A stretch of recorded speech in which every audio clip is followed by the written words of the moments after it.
Adiba opa, agar men ham xususiy bog'cha ochmoqchi bo'lsam, eng avvalo nimalarga e'tibor berishim kerak?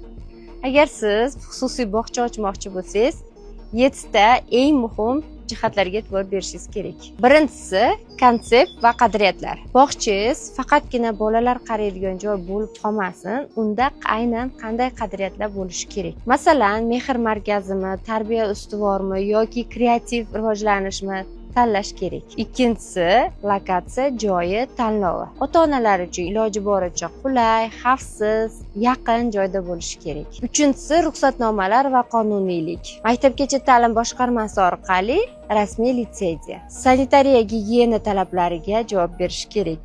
Qolgan 4tasini izohlarda bog'cha so'zida yozib qoldirsangiz, men sizga tashlab beraman. Faqat bitta narsani unutmang. Bog'cha ochish bu biznes emas. Bu sabr va ta'limga mehr bilan bo'ladigan xizmat.